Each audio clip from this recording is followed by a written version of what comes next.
ہمارے چینل پر آپ سب کو خوش آمدید۔ اگر آپ نے ابھی تک ہمارے چینل کو سبسکرائب نہیں کیا تو جلدی سے کر لیجئے اور بیل آئیکن بٹن کو پریس کر دیجئے تاکہ ہماری تمام نئے آنے والی ویڈیوز آپ کو ٹائملی مل سکیں۔ میری شادی ایک ایسے مرد سے ہوئی تھی جس کا پہلے سے ہی ایک بیٹا تھا، لیکن میں اسے ساری زندگی بچہ سمجھتی رہی تھی۔ اچانک سے مجھے اس کے بارے میں ایسی باتیں معلوم ہونے لگیں جو میرے لیے ناقابل برداشت تھی، لیکن میں پھر بھی اسے بیٹا ہی سمجھتی رہی تھی۔ اس کی عادت تھی میرے بالوں میں ہاتھ پھیرتا۔ ایک رات میں اپنے شوہر کے ساتھ کچھ لمحے گزارنے اچانک سے وہ میرے بالوں میں ہاتھ پھیرنے لگا تھا۔ میں نے اچانک سے لائٹ آن کی تو سامنے دیکھ کر میری جان نکل گئی۔ بستر پر مجھ سے تعلق بنانے والا میرا شوہر نہیں بلکہ ان کا جان سے پیارا۔ میرا نام مہوش ہے۔ ہماری شادی کو 8 سال ہونے والے ہیں اور میرا تعلق گنی چنی ان خوش نصیب عورتوں میں سے ہے جن کے شوہر انہیں سر کا تاج بنا کر رکھتے ہیں۔ میرے شوہر عادل نے مجھے بھی کسی چیز کی کوئی کمی نہیں ہونے دی۔ میں ایک یتیم لڑکی تھی جس نے اپنی ساری زندگی اپنے ماموں کے گھر میں حسرتوں بھری نگاہوں سے سب کو دیکھتے گزاری تھی، لیکن جب عادل نے میری زندگی میں قدم رکھا تو پھر کسی چیز کی کوئی حسرت باقی نہ بچی۔ میرے منہ سے نکلی ہر بات پوری کرنا عادل اپنا فرض ہی سمجھتے۔ میرے ساتھ عادل نے دوسری شادی کی تھی، لیکن اس کے باوجود بھی مجھے کبھی اس چیز کا احساس تک نہیں ہوا تھا کہ مجھ سے پہلے بھی ان کی زندگی میں کبھی کوئی عورت تھی۔ میری اور عادل کی عمر میں 10 سے 12 سال کا فرق تھا اور میں بہت ہی حسین بھی تھی۔ جو مجھے دیکھتا وہ میری تعریف ضرور کرتا اور اس بات پر بھی عادل بہت خوش ہو جایا کرتے۔ میں عادل کے آگے بھی بہت زیادہ جوان اور خوبصورت معلوم ہوتی تھی، لیکن عادل کی بے پناہ چاہت نے ہم دونوں کی عمروں کے درمیان موجود فرق کو ختم کر دیا تھا۔ عادل کا بیٹا موسیٰ پہلے سے ہی ان کی زندگی میں تھا۔ جب میں بیاہ کر آئی تو وہ صرف 6 سال کا معصوم بچہ تھا۔ پہلی بیوی جب انہیں چھوڑ کر گئی تو وہ اپنے بیٹے کو بھی ساتھ نہ لے کر گئی۔ وہ ایک آزاد زندگی گزارنا چاہتی تھی اور گھر بار اور بچے اس کے لیے صرف جھنجھٹ تھے۔ ایسے میں جب میں نے عادل سے شادی کر کے ان کا گھر اور ان کے بیٹے موسیٰ کو سنبھالا تو وہ خود بخود میری محبت میں گرفتار ہو گئے۔ کہیں باہر جانا ہو یا کوئی محفل، عادل ہر جگہ میرے پیچھے پیچھے رہتے۔ ان کے دوست تو انہیں جرو کا غلام بھی کہنے لگے تھے۔ ولید کا ایک بہت بڑا کاروبار تھا جسے وہ پارٹنرشپ پر کام کر رہے تھے۔ پیسے کی کوئی کمی نہیں تھی، اسی لیے آئے دن عادل اپنے دوستوں کی دعوتیں کرتے اور گھر میں خوب رونق میلہ لگا رہتا۔ میں بھی ساری زندگی ہر چیز کے لیے ترسی ہوئی تھی، اسی لیے جب عادل نے اس طرح کی محفل کا اہتمام کیا تو سب سے زیادہ مجھے ہی خوشی ہوتی۔ میں خود بڑے شوق سے کھانے تیار کرتی اور عادل اپنے دوستوں اور ان کی بیویوں کے سامنے میری خوب تعریف کرتے، میرے ہاتھ پکڑ کر چومتے اور کہتے مہوش کی طرح وہ کھانا پکا ہی نہیں سکتا۔ عادل کے ایسے انداز پر میں شرما جایا کرتی۔ گھر میں بھی عادل کا انداز ایسا ہی ہوتا تھا، لیکن جیسے جیسے موسیٰ بڑا ہو رہا تھا مجھے اس کے سامنے شرم کا احساس ہونے لگا تھا۔ وہ ہمارا بیٹا تھا اور عادل اس کے سامنے بھی کبھی میرے ہاتھ پر بوسہ دیتے تو کبھی مجھے باہوں میں بھر لیتے۔ موسیٰ بہت غور سے ہم دونوں کو دیکھا کرتا تھا۔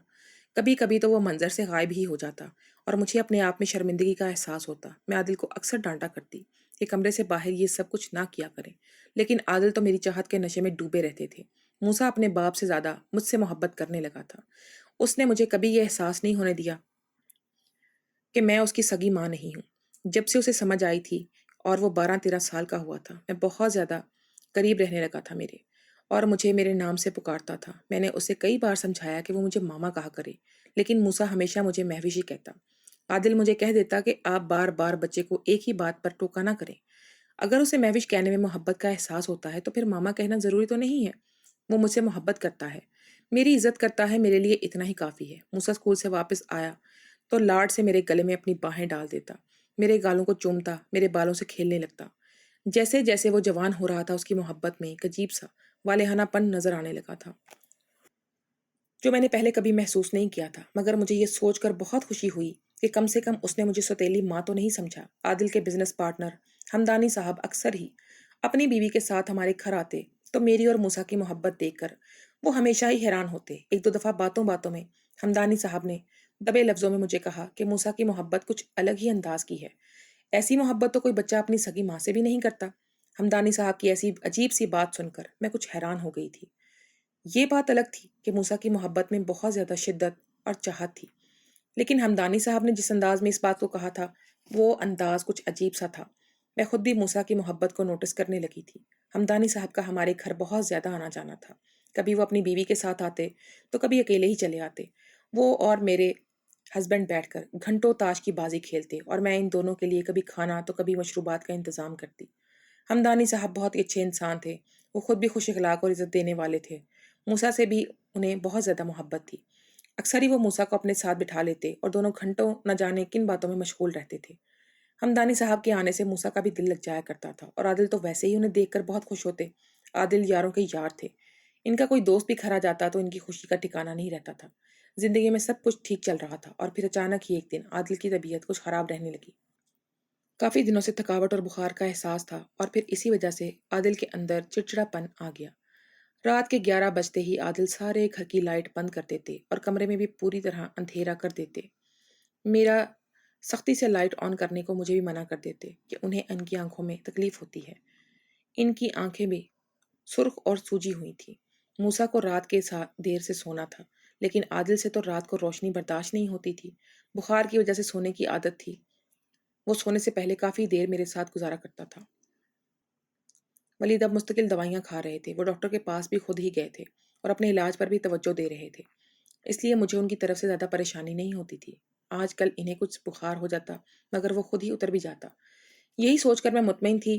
عادل ہر رات دوائیاں لے کر مجھ سے پہلے سو ہی جاتے، اور مجھے نیند نہ آتی تو میں کمرے سے باہر نکل جاتی اور موسیٰ کے پاس چلی جاتی۔ موسیٰ مجھے دیکھتے ہی فوراً اپنے پاس بلا لیتا اور میرے گلے میں ہاتھ ڈال کر خود بھی لیٹ جاتا۔ اسے میرے بالوں میں انگلیاں چلانے کا بہت شوق تھا۔ اس کی انگلیاں ہر وقت میرے بالوں میں الجھی رہیں اور مجھ سے وہ گفتگو میں مشغول رہتا۔ عادل کی طبیعت کی خرابی کی وجہ سے وہ باقاعدگی سے دفتر بھی نہیں جا رہے تھے، اس لیے ہمدانی صاحب روزانہ خود ہی زیادہ سے زیادہ فائلیں اٹھا کر ہمارے گھر آ جاتے اور آدھا آدھا دن ان کا عادل کے ساتھ بیٹھ کر کام میں مگن رہتے۔ عادل ہمدانی صاحب کے بہت شکر گزار تھے، کیونکہ اگر وہ اتنا زیادہ تعاون نہ کرتے تو عادل کے گھر رہ کر کام کرنا مشکل ہوتا اور کاروبار میں کافی نقصان اٹھانا پڑتا۔ ایک دن میں ہمدانی صاحب کے لیے چائے بنا کر ڈرائنگ روم میں گئی تو عادل ڈرائنگ روم میں موجود نہیں تھے۔ ہمدانی صاحب نے مجھے دیکھ کر بہت خوش دلی سے سلام کیا اور کہنے لگے، اگر آپ برا نہ مانے تو میں ایک بات کہوں، میرے دل میں ہمدانی صاحب کے لیے بہت عزت تھی، اور میں جانتی تھی کہ وہ ایک بہت ہی سمجھدار انسان ہے، اس لیے میں ان کی بات کا برا کیوں مانتی۔ ہمدانی صاحب کہنے لگے کہ موسیٰ اب جوان ہو رہا ہے، اور اگر آپ اس سے تھوڑا دور رہیں تو یہ آپ کے حق میں بہتر ہوگا۔ ہمدانی صاحب کی بات سن کر میں پریشان ہو کر رہ گئی۔ وہ یہ کس طرح کی بات کر رہے ہیں؟ اس سے پہلے بھی میں ایک دو دفعہ دبے دبے لفظوں میں ایسی بات سن چکی تھی ان سے۔ میں نے پریشانی کے عالم میں ہمدانی صاحب سے کہا کہ آپ یہ سب کیوں کہہ رہے ہیں؟ موسیٰ تو بہت اچھا ہے اور وہ مجھ سے بہت محبت کرتا ہے۔ بھلے ہی قد کاٹ میں وہ مجھ سے بڑا ہو گیا ہے، لیکن میرے لیے تو وہ ایک 15 سال کا بچہ ہے۔ ہمدانی صاحب کے چہرے پر عجیب سی مسکراہٹ بکھری اور کہنے لگے، وہ آپ سے بہت محبت کرتا ہے، اس لیے تو میں یہ بات کہہ رہا ہوں۔ باقی آپ خود ہی سمجھدار ہیں۔ مجھے زیب نہیں دیتا کہ میں اس سے زیادہ واضح الفاظ میں آپ سے کوئی بات کروں۔ میں بس آپ کو احتیاط برتنے کا مشورہ دوں گا۔ موسیٰ کے عادل آپ کے ساتھ محبت کا اظہار کرتا ہے۔ وہ وہی سب کچھ دیکھ کر تو موسیٰ کے اندر بھی محبت بھرے جذبات پیدا ہوتے ہیں، ورنہ پہلے تو موسیٰ آپ سے اس کر محبت کا اظہار نہیں کیا کرتا تھا۔ یا کیا آپ نے یہ بات محسوس نہیں کی؟ ہمدانی صاحب بالکل ٹھیک کہہ رہے تھے کہ واقعی موسیٰ کا رویہ پہلے میرے ساتھ اتنا زیادہ محبت بھرا نہیں ہوا کرتا تھا جتنا پچھلے ایک دو سالوں میں اس کے انداز میں تبدیلی آئی تھی۔ وہ مجھے اور عادل کو ایک ساتھ بہت غور سے دیکھا کرتا تھا۔ وہ جوان ہو رہا تھا اور ہمدانی صاحب ٹھیک ہی تو کہہ رہے تھے، ہمیں موسیٰ کے ساتھ احتیاط برتنی چاہیے تھی۔ اور کہیں نہ کہیں موسیٰ ہمدانی صاحب کے ساتھ بھی کافی وقت گزارتا تھا۔ یقیناً اس نے کوئی نہ کوئی ایسی بات تو کی تھی جس کی وجہ سے ہمدانی صاحب مجھے احتیاط برتنے کا مشورہ دے رہے تھے۔ میں نے سوچا کہ میں عادل سے بات کروں گی کہ وہ آئندہ موسیٰ کے سامنے مجھ سے دور رہا کرے۔ لیکن اس سے پہلے کہ میں عادل سے کوئی بات کرتی، اسی رات ایک عجیب سا واقعہ ہوا۔ عادل روم میں مکمل طور پر اندھیرا کر کے سونے کے لیے لیٹ چکے تھے۔ میں بھی سارا دن کی تھکی ہوئی تھی اور کمرے میں بالکل اندھیرا تھا۔ عادل نے روشنی کرنے سے سختی سے منع کیا تھا۔ میں لیٹ گئی، مجھے نیند نہ آئی، زیادہ دیر نہ ہوئی تھی۔ تھوڑی ہی دیر میں مجھے اپنے بالوں میں کسی کی انگلیوں کا احساس ہوا۔ اندھیرے میں مجھے کچھ بھی سمجھ نہ آیا۔ مجھے لگا کہ شاید عادل ہیں اور طبیعت کی وجہ سے پریشان ہو رہے ہیں۔ میں نے عادل کو آواز دی، لیکن جواب میں انہوں نے کچھ نہ کہا۔ میں گھبرا کر اٹھنے لگی تو عادل نے زبردستی مجھے اپنے پاس کر لیا اور بیڈ سے اٹھنے ہی نہ دیا۔ عادل کا جسم ٹھنڈا محسوس ہو رہا تھا، حرارت تو بالکل بھی نہیں تھی۔ میں نے دل ہی دل میں اللہ کا شکر ادا کیا کہ عادل کا بخار تو اتر گیا۔ شاید اس لیے اتنے دنوں بعد وہ میری قربت کے متمنی تھے اور میرے ساتھ خلوت کے لمحات چاہتے تھے۔ کافی دنوں سے عادل کی طبیعت کی وجہ سے ہم دونوں ایک دوسرے سے دور تھے۔ عادل کی قربت پا کر میں خود کو مکمل محسوس کرنے لگی تھی، لیکن عادل کا چھوٹا چھونا، اس کا لمس مجھے کچھ الگ الگ لگ رہا تھا۔ ایسا لگ ہی نہیں رہا تھا جیسے میں عادل کے ساتھ ہوں۔ عادل نے کبھی مجھے اس طرح اپنے بازوؤں میں نہیں جکڑا تھا کہ میرا دم گھٹنے لگے۔ رات کے اس پہر عادل کی محبت کی شدت ہی کچھ اور تھی۔ وہ تو کچھ بھی بول نہیں رہے تھے، میں اسے عادل کی محبت اور دیوانگی سمجھ بیٹھی تھی۔ مجھے کیا معلوم تھا کہ یہ میری بدبختی ہے جو مجھے پوری طرح جکڑ چکی ہے۔ گھنٹوں تک عادل مجھ پر ایسے ہی محبت نچھاور کرتے رہے کہ مجھے کچھ ہوش نہ رہا اور میں ان کی باہوں میں ہی نیند کی وادیوں میں کھو گئی۔ اگلی صبح جب میری آنکھ کھلی تو عادل مجھ سے کافی دور بیٹھ کے دوسرے کونے پر سوئے ہوئے تھے۔ میں عادل کے پاس گئی تو مجھے ان کا جسم آگ کی طرح محسوس ہوا۔ میری جان نکل گئی۔ رات بھر تو وہ ٹھنڈے تھے، پھر اچانک ہی انہیں اتنا تیز بخار کیسے چڑھ گیا تھا؟ میں نے فوراً اٹھ کے ٹھنڈے پانی کی پٹیاں ان کے ماتھے پر رکھنا شروع کر دی۔ عادل نے ہلکی سی آنکھیں کھول کر میری طرف دیکھا اور دوبارہ آنکھیں بند کر لیں۔ ان کا جسم بے جان محسوس ہو رہا تھا۔ مجھے سمجھ نہیں آیا کہ رات بھر وہ کیسے مجھ پر اپنے جذبات لٹاتے رہے، جبکہ ان میں تو مجھے دیکھنے کی بھی سکت باقی نہیں تھی۔ عجیب قسم کی پریشانی نے مجھے آ گھیرا تھا۔ میں اپنی ہی سوچوں میں پریشان بیٹھی ہوئی تھی کہ موسیٰ کمرے میں چلا آیا اور آتے ہی میرے گلے میں جھول گیا۔ میں نے اسے بتایا کہ اس کے بابا کی طبیعت بہت زیادہ خراب ہے۔ یہ سن کر وہ بھی کچھ فکر مند ہو گیا۔ اس کی انگلیاں خود بخود میرے بالوں میں الجھ رہی تھیں۔ وہ شاید عادت سے مجبور تھا، لیکن اس لمحے اس کی اس عادت نے مجھے چونکنے پر مجبور کر دیا تھا۔ رات کو عادل بھی اسی طرح میرے بالوں سے کھیل رہے تھے، جبکہ رات سے پہلے تک کبھی انہوں نے میرے بالوں میں انگلیاں نہیں ڈالی تھی۔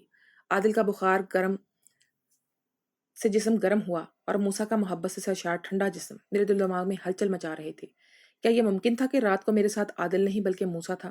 یہ سوچ ہی میری روح کو لرزا دینے کے لیے کافی تھی۔ میں موسیٰ کی ماں تھی، سوتیلی ہی صحیح، لیکن میں نے اسے سگی ماں سے کہیں زیادہ پیار دیا تھا۔ وہ کیوں ایسی حرکت کرتا؟ میرے ساتھ موسیٰ کمرے سے باہر کی طرف جا رہا تھا اور میں اس کی پشت دیکھ رہی تھی، اور وہ بالکل ایسے اپنے باپ کی طرح لمبا چوڑا اور توانا تھا، جبکہ اس کی عمر محض 14 سال تھی۔ ہمدانی صاحب کی باتیں میرے کانوں میں گونج رہی تھی، مگر یہ سب کچھ میں سوچ رہی تھی صرف میری سوچ ہی تھی۔ ضروری نہیں تھا کہ جو میں سوچ رہی تھی وہی حقیقت ہوتی۔ ہو سکتا تھا کہ رات کو عادل کا بخار اتر گیا ہو اور صبح سویرے دوبارہ چڑھ گیا ہو۔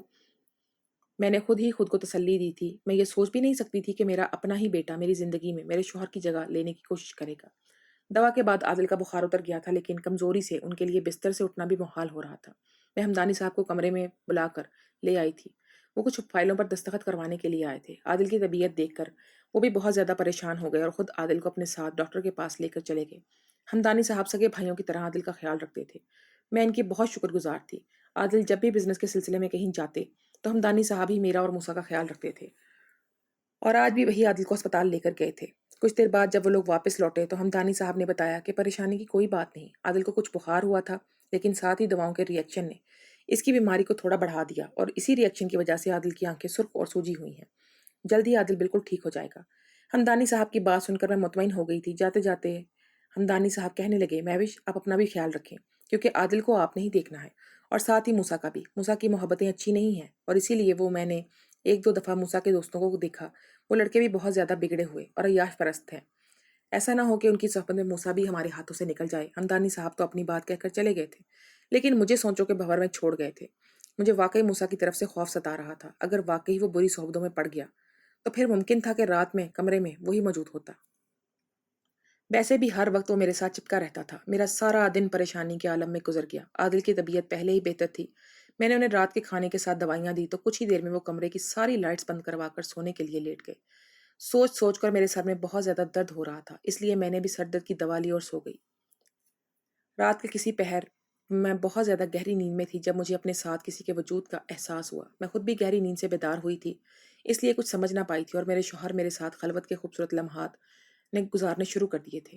جب ہم دونوں کے درمیان تعلق قائم ہو گیا تو عادل میرے بالوں سے کھیلنے لگے، اور اس بات نے مجھے میرا سارا وجود خوف سے لرزا اٹھا تھا۔ پہلا احساس مجھے یہی ہوا تھا کہ میرے ساتھ موجود عادل کا نہیں بلکہ کسی اور کا ہے وجود۔ یہ سوچ آتے ہی میں نے تیزی سے اٹھ کر کمرے کی لائٹ جلا دی، اور میرے بستر پر موجود وجود کو دیکھ کر میری چیخ نکل گئی۔ میرے وہم و گمان میں بھی نہیں تھا کہ رات کے اس پہر میری عزت کے ساتھ کھیلنے والا عادل کی جگہ مجھ سے تعلق بنانے والا کوئی اور نہیں بلکہ میرے شوہر کا مہربان دوست ہمدانی تھا۔ ہمدانی کو اس بات کی بالکل بھی امید نہیں تھی کہ میں اندھیرے میں اتنی تیزی سے اٹھ کر کمرے کی لائٹ جلا دوں گی، اس لیے وہ سنبھل نہیں پایا تھا۔ اسے اپنے بستر پر دیکھ کر میری جان نکل گئی تھی۔ مجھے تو لگا تھا کہ عادل کی بیماری کا فائدہ اٹھا کر موسیٰ میرے ساتھ کوئی غلط کر رہا ہے، لیکن لائٹ جلاتے ہی میری آنکھوں سے آنسو بہنے لگے۔ لائٹ جلانے کی وجہ سے عادل بھی نیند سے بیدار ہو گئے تھے، اور رات کے اس پہر ہمدانی کو کمرے میں دیکھ کر وہ بھی حیران رہ گئے تھے۔ اس سے پہلے ہمدانی بھاگنے کی کوشش کرتا، میں نے اسے گریبان سے پکڑ کر اس کے منہ پر تھپڑ لگا دیا اور اس سے پوچھا کہ یہ سب کیا ہے، اور اس نے اتنی گھٹیا حرکت کیوں کی۔ ہمدانی بڑی ہی بے شرمی سے جتاتے ہوئے کہنے لگا کہ اتنی جوان اور حسین لڑکی عادل جیسے بوڑھے کو مل گئی، جبکہ میں جوان ہوتے ہوئے بھی عمر رسیدہ عورت کے ساتھ بدصورت زندگی گزارنے پر مجبور ہوں۔ اور یہی بات مجھ سے برداشت نہ ہوئی۔ دراصل ہمدانی ایک بہت ہی برا شخص تھا جو اپنا اچھا بننے کا ڈرامہ کر رہا تھا، اور جب اس نے عادل کی بیوی کے روپ میں مجھے دیکھا تو اس کے اندر ہوس پیدا ہو گئی اور اس کی نیت میں فتور آ گیا۔ ہمدانی نے جان بوجھ کر میرے دل میں موسیٰ کو لے کر شک ڈالا تاکہ میں موسیٰ کو ہی برا سمجھوں اور بد کردار سمجھوں اور اسے اپنے ساتھ دور کر دوں۔ کیونکہ موسیٰ میرے ساتھ اتنا زیادہ اٹیچ رہتا تھا کہ ہمدانی کو وار کرنے کا موقع ہی نہیں ملتا تھا، اس لیے اس نے میرے دل میں موسیٰ کے لیے شک کا بیج بو دیا۔ دوسری طرف اس نے موسیٰ کو جان بوجھ کر میرے خلاف بھڑکانا شروع کیا کہ میں اس کے باپ کو اس سے دور کرنا چاہتی ہوں، اور اگر وہ میرے قریب رہے گا اور اس کے باپ سے دور نہیں ہوگا، اور اسی لیے موسیٰ پہلے سے بھی کہیں زیادہ مجھ سے محبت کا اظہار کرنے لگا تھا تاکہ میں اسے اس کے باپ سے جدا نہ کروں۔ اور ہمدانی اپنی گھٹیا سوچ کے ساتھ ہم دونوں کے دلوں میں شک کے بیج بو چکا تھا۔ ہمدانی نے میرے شوہر کو کچھ ایسی ادویات کھلائی تھی جس کی وجہ سے عادل بیمار ہو گئے تھے، اور علاج کے نام پر بھی وہ عادل کا غلط علاج کروا رہا تھا۔ عادل کی آنکھوں کی تکلیف بھی انہی دوائیوں کی وجہ سے تھی۔ اس نے ہی عادل کو مکمل طور پر اندھیرے میں رکھنے کی بات کہی تھی۔ عادل کو اس قدر بیمار کرنا چاہتا تھا وہ کہ بس اس کی سانسیں باقی بچے۔ عادل کے کاروبار میں بھی اس نے اپنا قبضہ جما لیا تھا۔ ہمدانی عادل سے ایسی فائلوں پر سائن کروا چکا تھا جس کی وجہ سے عادل کے کاروبار کا ایک بڑا حصہ بھی اس کے نام ہو گیا تھا۔ بظاہر نیک اور دوستی نبھانے والا ہمدانی آستین کا سانپ نکلا جسے میں نے اور عادل نے خود اپنے ہاتھوں سے دودھ پلایا تھا اور اپنے گھر میں جگہ دی تھی۔ اس نے ہماری عزت کی دھجیاں بکھیر دی تھی اور میرے ساتھ ناجائز تعلقات قائم کیے تھے۔ حد تو یہ بھی تھی، وہ بڑی ڈٹائی سے اپنے ہر گناہ کا اعتراف کر رہا تھا۔ اسے نہ اللہ کا خوف تھا اور نہ ہی عادل کی اتنی پرانی دوستی کا احساس۔ وہ مجھے حاصل کرنا چاہتا تھا اور وہ کر چکا تھا۔ عادل کی دولت کا بڑا حصہ بھی اسے مل گیا تھا، اسی لیے اب اسے اپنا اصل چہرہ چھپانے کی ضرورت نہیں تھی۔ ہمدانی کی زبان سے سارا سچ جاننے کے باوجود بھی عادل کے لیے یقین کرنا مشکل ہو رہا تھا، کیونکہ وہ ہمدانی پر سگے رشتوں کی طرح انتھا اعتماد کرتے آئے تھے۔ میں نے ہمدانی کو دھکے دے دے کر گھر سے باہر نکال دیا تھا اور اس کی بیوی کو بھی کال کر کے اس کے شوہر کی ساری حقیقت بتا دی تھی۔ اس سارے شور میں موسیٰ بھی اٹھ کر آ گیا تھا اور وہ بھی ساری حقیقت جان گیا تھا۔ میں فرش پر بیٹھ کر منہ ہاتھوں میں چھپائے رونے لگی۔ موسیٰ میرے پاس بیٹھا اور کہنے لگا، ماما رونا بند کریں، اس کھٹیا انسان کو میں نہیں چھوڑوں گا۔ اس نے بیڈ سے اٹھ کر میرے کندھوں پر چادر ڈالی اور اس کے بعد میں نے خود عادل کو اچھے ڈاکٹر کو دکھایا تھا۔ کچھ ہی دنوں میں وہ صحت یاب بھی ہو گئے۔ عادل نے ہمدانی سے اپنا کاروبار جو کہ اپنے قبضے میں وہ کر چکا تھا واپس حاصل کرنا تھا۔ عادل نے اس کے خلاف مقدمہ بھی درج کروایا تھا۔ ہمدانی کی بیوی نے ہمدانی سے طلاق لے لی تھی اور اسے خالی ہاتھ گھر سے باہر کھڑا کر دیا تھا۔ ہمدانی نے اپنی ہوس اور لالچ میں سب کچھ کھو دیا تھا۔ عزت تو میری بھی برباد ہوئی، لیکن عادل جانتے تھے کہ ان سب میں میرا کوئی قصور نہیں ہے، اس لیے اس رات کوئی بھی بات ہم دونوں کے درمیان دوبارہ نہیں ہوئی تھی۔ میں نے موسیٰ کو اپنے ساتھ لگا کر اسے بتا دیا تھا کہ میں اس کی ماما ہوں اور تم میرے بہت لاڈلے، محبت کرتی ہوں تم سے، اور کبھی اس کے اور اس کے باپ کے درمیان میں نہیں آؤں گی۔ آہستہ آہستہ سب کچھ پہلے کی طرح ٹھیک ہو گیا تھا، لیکن ان سب سے عادل کو اور مجھے اچھی طرح سبق مل گیا تھا کہ کبھی کسی پر زندگی میں یقین نہیں کرنا چاہیے۔ کچھ بھی ہو جائے، اس کی بات پر ہم نے ساری زندگی عمل کیا۔